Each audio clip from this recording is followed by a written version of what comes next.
Hello बच्चों, देखिए last lecture में हमने स्टेप ग्रोथ पॉलीमर्स और कंडेंसेशन पॉलीमर्स ये टॉपिक बच्चों हमने चालू किया था बराबर।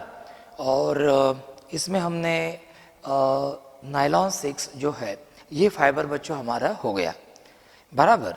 अब नायलॉन 6 के बारे में सब पॉइंट्स आपको मालूम है, वो अच्छे से कीजिए। जितना मैंने बताया उसके बाहर का कुछ नहीं आता। अब हम बच्चों और एक नया सिंथेटिक पॉलीएमाइड फाइबर देखने जा रहे हैं और वो फाइबर है नायलॉन 6। वो जो फाइबर है बच्चों वो क्या है? नायलॉन 6। तो थोड़ा सा नायलॉन 6 के बारे में बच्चों हम देखते हैं। नायलॉन 6 देखिए बच्चों, जैसे नायलॉन 6 एक सिंथेटिक यानी कि मैनमेड पॉलीएमाइड फाइबर था बच्चों, इसी तरह नायलॉन 6 ये भी एक सिंथेटिक पॉलीएमाइड फाइबर है। एक्चुअली देखा जाए तो W.C. कैरोथर नाम के साइंटिस्ट ने 1935 में इसको सबसे पहले इसी फाइबर को बनाया था। मतलब आप ये बोल सकते हैं कि nylon 6 is the first manmade fibre, it is the first synthetic fibre. अब ये नायलॉन 6 के बारे में हमें जानकारी लेनी है बच्चों, तो मैं नोट्स पर से भी एक्सप्लेन करके देता हूँ और ये फाइबर कैसे तैयार होता है इसके मोनोमर से वो भी मैं आपको बताता हूँ। तो देखिए इसने क्या बोला है। इसने बोला है कि nylon 6 is a synthetic polyamide fibre, कि नायलॉन 6 एक सिंथेटिक पॉलीएमाइड फाइबर है, मैनमेड पॉलीएमाइड फाइबर है। The monomers used for the preparation of nylon 6 are adipic acid. Nylon 6 बच्चों एक हेटेरोपॉलीमर है, ये एक कोपॉलीमर है। Adipic acid it is a copolymer of two different monomers, adipic acid and hexamethylene diamine.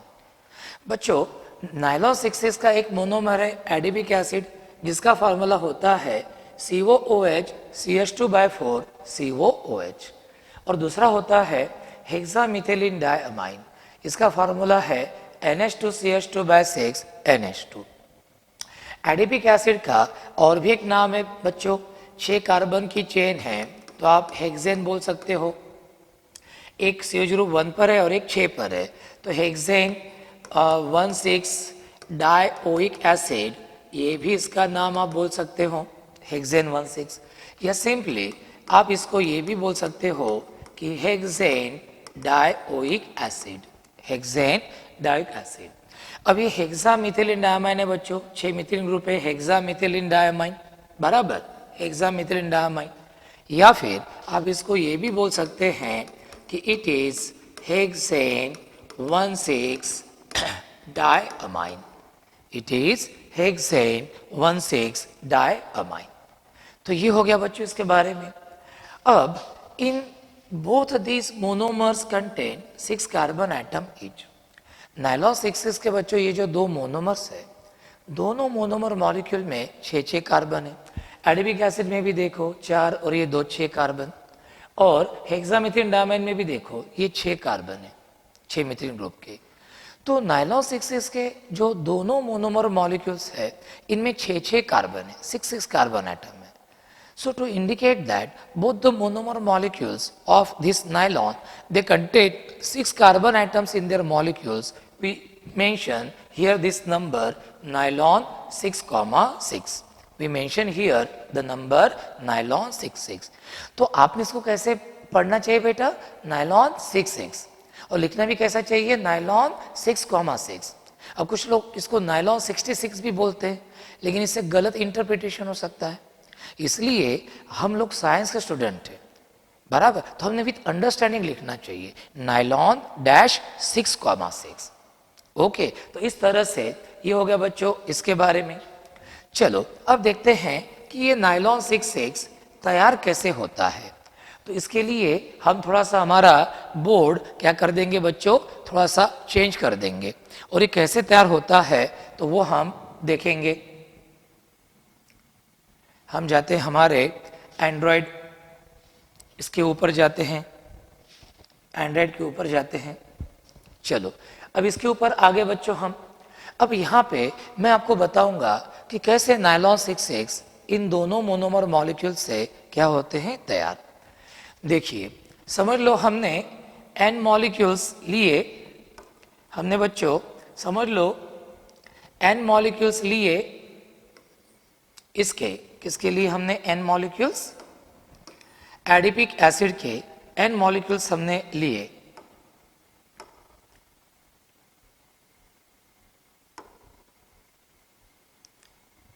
समझ लो ये हमने एडिपिक एसिड के क्या लिए, n मॉलिक्यूल्स लिए बच्चों। ये देखो N HO, ये CO COOH, फिर ये CH2/4 और इधर COOH। बच्चों ये हो गया हमारा एडिपिक एसिड। इसको आप हेक्सेन डायोइक एसिड भी बोल सकते हैं। फिर हम इधर लेंगे n मॉलिक्यूल्स ऑफ, हम क्या लेंगे, n molecules of hexamethylene diamine, hexamethylene diamine.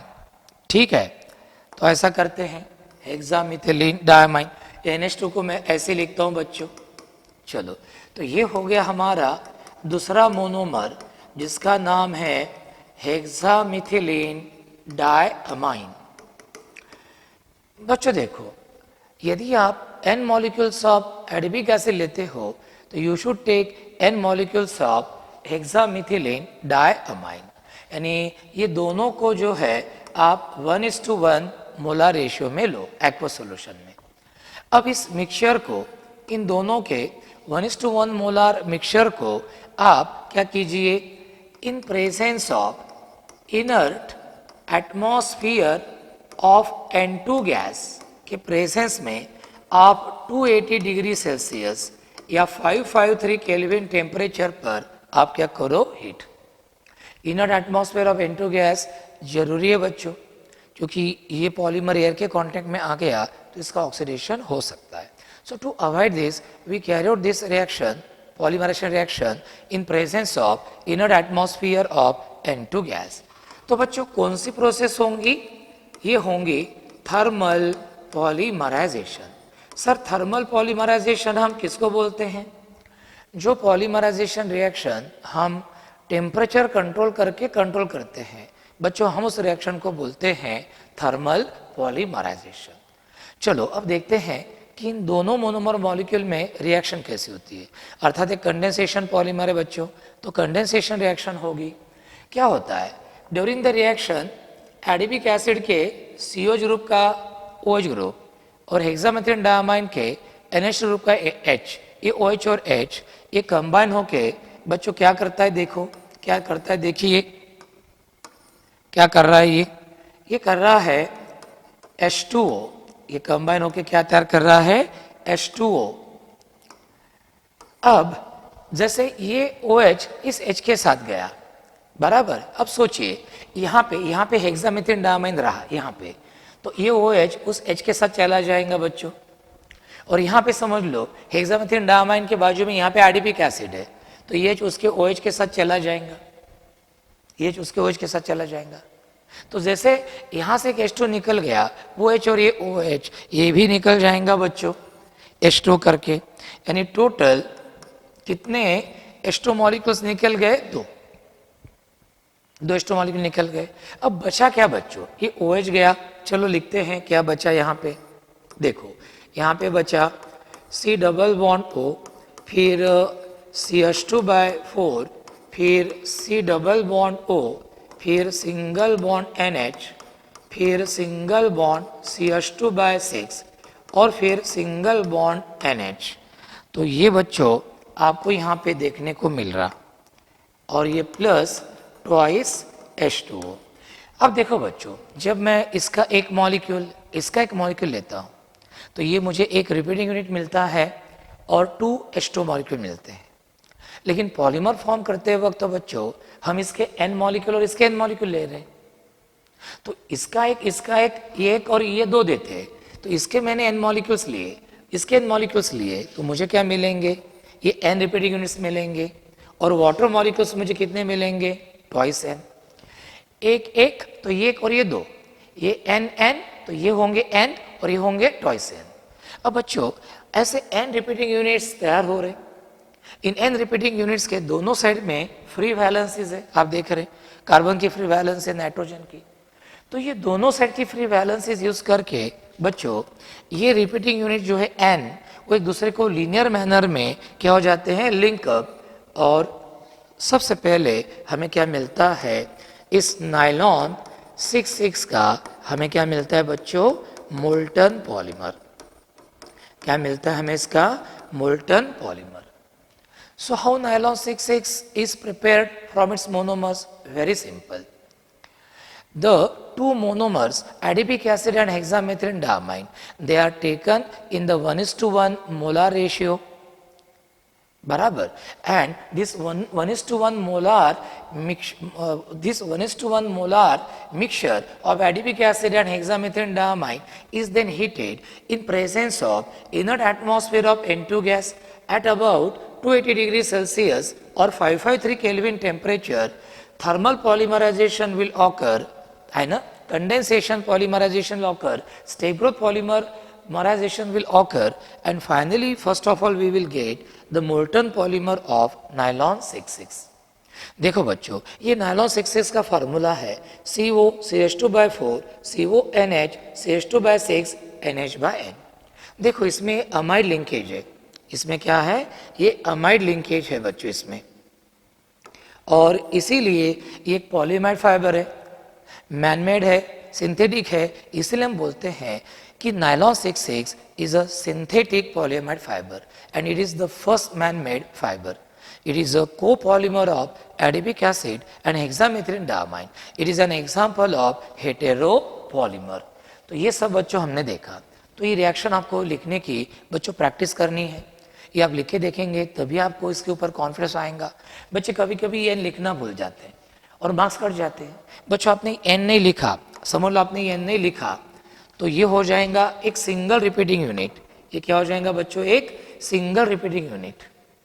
लेकिन जब आप यहाँ पे एन लिखते हो तो then it will be a polymer. ये क्या होगा बच्चों, ये पॉलीमर होगा जब आप यहाँ पे क्या लिखते हैं, एन। अब इसके आगे क्या करते हैं बच्चों, अब हमारे पास मोल्टन पॉलीमर है बच्चों। इस मोल्टन पॉलीमर को हम एक स्पिनरेट में फिलअप करते हैं। स्पिनरेट मतलब ऐसा ये सिलेंड्रिकल रहता है और नीचे इसको ऐसे फाइन पोर्स वाला क्या रहता है, स्पिनरेट रहता है। अब इसमें हम ये सब सॉल्यूशन फिलअप करते हैं, ये इस तरह। ये यहाँ पे पिस्टन है, बराबर, यहाँ पे हमने फैन लगा दिया। अब पिस्टन को आप प्रेस कीजिए बच्चों, तो ये स्पिनरेट के जो फाइन पोर्स है इनमें से क्या निकलता है, इनमें से ये क्या निकलते हैं, फाइबर्स निकलते हैं नायलॉन 6,6 के। और ये जो नायलॉन 6,6 के फाइबर्स है इनको हम फैन के कूल एयर से इनको क्या करना है, आपको कूल करना है, ठंडा करना है। अदरवाइज यदि वो हॉट रहे, हॉट कंडीशन में वो चिपक सकते हैं, ठीक है। अब आपको मिले नायलॉन 6 फाइबर, लेकिन ये थोड़े जाड़े जुड़े थिक फाइबर रहते हैं। हमें तो चाहिए बहुत ही थीन और लॉन्ग फिलामेंट लाइक चाहिए। तो हम फिर इसको क्या करते हैं बच्चों, मेल्ट एंड स्पिनिंग, ये प्रोसेस हम क्या करते हैं, अप्लाई। मतलब स्पिनरेट के फाइन पोर से हमें जो ये जाड़े जुड़े नायलॉन 6,6 फाइबर मिले, हम इनको क्या करते हैं, जेंटल हीट करते हैं। जेंटल हीट करने के बाद ये सॉफ्ट बन जाते हैं as they are thermoplastic polymer. On heating they become soft, बराबर। सॉफ्ट बनने के बाद आप क्या कीजिए, इनको स्पिन कीजिए about their own axis. Spin करने से क्या हो जाता है, ये मजबूत हो जाते हैं। और फिर उसके बाद इनको दोनों एंड में स्ट्रेच करो, इतना स्ट्रेच करो बच्चों कि इसकी फाइनल लेंथ ओरिजिनल लेंथ से क्या बन जाएंगी, 3 से 6 गुना बढ़नी चाहिए, कम से कम 3 गुना, मैक्सिमम 6 गुना। ऐसा करके हमें लॉन्ग, वेरी लॉन्ग थीन फिलामेंट लाइक नायलॉन 6,6 फाइबर्स मिलते हैं। Then these nylon 6,6 fibers are woven with each other with the help of machines and thus we get a nylon 6,6 fabric. तो इस तरह बच्चों ये हमें नायलॉन 6,6 फैब्रिक मिला। तो इस तरह सबसे पहले आपको क्या ध्यान में रखना है कि nylon 6,6 number 1 it is a synthetic polyamide fibre, first man made fibre. Number 3 it is a copolymer of two different monomers. Number one is adipic acid or hexanoic acid, and number two is hexamethylene diamine or hexane 1,6-diamine. When the equimolar mixture of adipic acid and hexamethylene diamine is heated in presence of inert atmosphere of N2 gas at about 280 degrees Celsius or 553 Kelvin temperature, a thermal polymerization reaction takes place, first of all giving the molten polymer of nylon 66. The formula of nylon 66 is COCH2/4. The formula of nylon 66. The formula of nylon 66 is COCH2/4 CONH CH2/6 NH/N. Then this molten polymer of nylon 66 is then forced through the fine pores of the spinneret to get the nylon 66 fibers, which are readily cooled by air with the help of fan. After this, we apply melt and spinning process to this nylon 66 fiber, in which we heat these fibers, nylon 6 fiber gently, so they become soft. After that, we spin these fibers about their own axis so that they become strong. And after this, we stretch these nylon 66 fibers so that their final length becomes 3 to 6 times of their original length. So by doing so, we get very long, thin filament of nylon 66 fibers which are woven with each other, and thus we get the nylon 66 fabric. तो इस तरह से बच्चों ये इसके बारे में सब मैंने आपको बताया. अब हमें क्या करना है? अब हमें देखना है अगला पोर्शन, और अगला पोर्शन है अब इस नायलॉन 66 के बच्चों हमें क्या देखने हैं? यूजेस देखने हैं. तो चलो यूजेस देखते हैं. तो ये पूरी प्रोसेस मैंने आपको बच्चों यहाँ पे समझा के दी है. और देखना, जब नायलॉन 66 पॉलीमर तैयार होते हैं तो कितने वाटर मॉलिक्यूल एलिमिनेट होते हैं? Twice N. Water molecules are eliminating, that's why it is a condensation polymer. और कितने वाटर मॉलिक्यूल एलिमिनेट होते हैं? Twice N. ये भी ध्यान में रखना, इसके ऊपर भी क्वेश्चन आता है. ये फार्मूला ये भी ध्यान में रखना. ठीक है, चलो अब हम देखते हैं बच्चों अगला पॉइंट, प्रॉपर्टीज ऑफ नायलॉन 66. देखो बच्चों, पहली प्रॉपर्टी हम देखते हैं. क्या है पहली प्रॉपर्टी में? जरा देखो. पहली property, nylon fibres are very strong. Nylon fibres बच्चों बहुत ही स्ट्रॉन्ग है, टफ है, इलास्टिक है. रबर की इतना तो नहीं है, लेकिन थोड़े बहुत इलास्टिक है. मतलब आप फोर्स लगाएंगे तो थोड़ी लेंथ बढ़ सकती है उनकी. तो इलास्टिक है, ये ध्यान में रखना. और कलरलेस सॉलिड्स है. आप बोलेंगे सर हम तो हरे लाल रंग के नायलॉन के डोर देखते हैं, तो कैसे? वो तो कलर ऐड किया जाता है टू मेक देम अट्रैक्टिव. तो इस तरह nylon 66 fibres are very strong as compare to cotton fibres, tough, slightly elastic and colourless solid. Number 2, they are crystalline in nature, insoluble in hydrocarbon solvents and have high tensile strength. देखो बच्चों, ये crystalline in nature होते हैं, hydrocarbon solvents में insoluble होते हैं, सबसे अच्छी बात. और दूसरी बात, high tensile strength. Cotton fibre बहुत जल्दी टूट जाता है, लेकिन आप जब नया शर्ट खरीद के लाते हो तो उसको कोई कंपनी का स्टिकर रहता है with the help of that nylon thread. वो आप हाथ से तोड़ के देखो, वो टूटता नहीं. आखिरी में आपको सीजर कैंची लेके उसको काटना पड़ता है. तो 20-30 गुना 100 गुना ज्यादा स्ट्रांग रहता है ये कॉटन फाइबर से, provided their thickness is same. फिर number 3, they are resistant to dilute acids and bases and high temperature. बच्चों नायलॉन जो है fibres, they are totally inert towards acids and bases, they do not react with acid and bases. इसलिए आप nylon की यदि bag है, nylon की bag बनाई तो उसमें आप एसिड और बेस डाल के उसको ट्रांसपोर्ट भी कर सकते हो, because they don't react with acid and bases. दूसरी बात, high temperature. Nylon fibres are stable at high temperature also. हाँ, बहुत ही ज्यादा आप हीट करेंगे तो then they will become soft. Okay, तो इस तरह से ये एक है. Number 4, they are wrinkle resistant. देखो कॉटन का जो कपड़ा है, शर्ट है, उसका सबसे बड़ा प्रॉब्लम क्या है बच्चों? कि उसको रिंकल्स बहुत रहते हैं, मतलब प्रेस करने की जरूरत पड़ती है, वो खर्चा लगता है. आजकल एक शर्ट का 5 रुपए लेते बच्चों और पैंट का 5 रुपए.